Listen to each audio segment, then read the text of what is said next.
आपको अगर समझ में नहीं आ रहा है कि आज नाश्ते में क्या बनाएं, तो ज़रूर ये रेसिपी आप ट्राई करें। चलिए बनाना शुरू करते हैं। यहाँ पे बड़े साइज का एक बर्तन लेना है, इसमें 3 कटोरी आटा डालना है। ये गेहूं के आटे हैं और इसमें हमने 3 कटोरी और थोड़ा सा और आटा इसमें ऐड किए हैं। और बीच में देखिए ऐसे थोड़ा सा साइड आटा कर लेना है। इसमें हम डालेंगे रिफ़ाइन 2 स्पून डाल लेंगे, 2 स्पून से ज़्यादा इसमें रिफ़ाइन नहीं डालेंगे। भर के 1 चम्मच नमक डालेंगे और थोड़ा सा हाफ चम्मच और इसमें नमक डालेंगे। अपने स्वाद के अकॉर्डिंग आप नमक डाल लीजिएगा। यहाँ पे अजवाइन थोड़ा हाथ से थोड़ा मसल के तब डालेंगे, इसका फ्लेवर ऐसे बहुत बढ़िया आता है। हाथ से मसलने के बाद यहाँ पे ऐड करेंगे मंगरेल हमने हाफ चम्मच लिया है। इसको भी देखिए ऐसे मसल लेना है, जो गंदगी है मंगरेल में का वो निकाल लेना है। और मंगरेल हम आटे में ऐड करेंगे।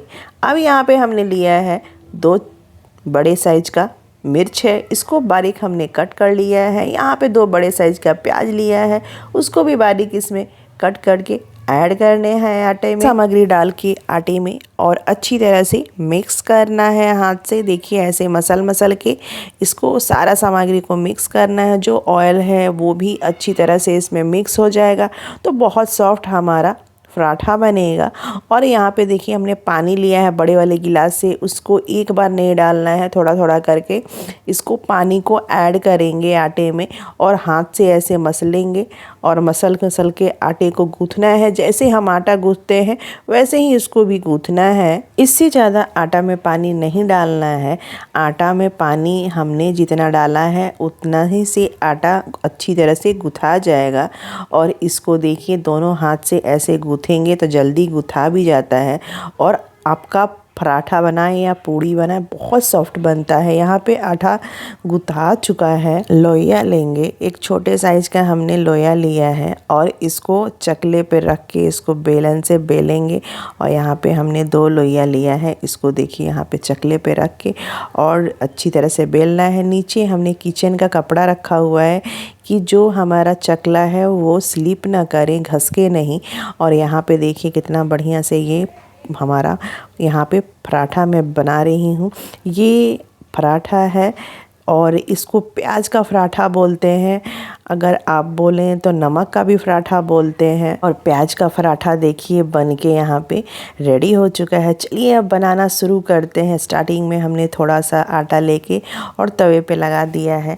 इससे पहले रोटी जब भी डालें तो तवे पे थोड़ा सा लगा लेते हैं। ये हमारे यहाँ शुरू से ही ऐसे ही लगाते आ रहे हैं। और ये देखिए ये पराठा को पलट लेना है और रिफाइन से या आप घी से चाहे तो इसको अच्छी तरह से सेंक सकते हैं। और ऐसे करके दूसरा पराठा भी हम अच्छी तरह से सेंक लेंगे दोनों तरफ से। और यहाँ पे रिफाइन ही लगा रहे हैं हम, आप चाहें तो यहाँ पे आप घी भी लगा सकते हैं। और पराठा को अच्छी तरह से सेंक लेना है। ये बच्चों को आप लंच में भी दे सकते हैं और आप सुबह में नाश्ते में भी बना सकते हैं। बहुत झटपट बन के रेडी हो जाता है और सबको अच्छा लगता है खाने में। प्याज का पराठा घर के सामानों में बन के रेडी भी हो जाता है। हमारे यहाँ संडे को ज़रूर ये पराठा बनता है फ्रेंड्स, क्योंकि बच्चों को छुट्टी रहता है संडे के दिन, इसलिए मैं ज़रूर ये पराठा बनाती हूँ। और चाय से भी बहुत पसंद से खाते हैं। और ऐसे क्या करते हैं, पराठा उठाते हैं, रोल करके खाना शुरू कर देते हैं। प्याज का पराठा सारा बन के रेडी हो गया है। चलिए सर्व करने चलते हैं। नेक्स्ट वीडियो में फिर आपसे मिलेंगे अलग रेसिपी के साथ। बाय बाय दोस्तों।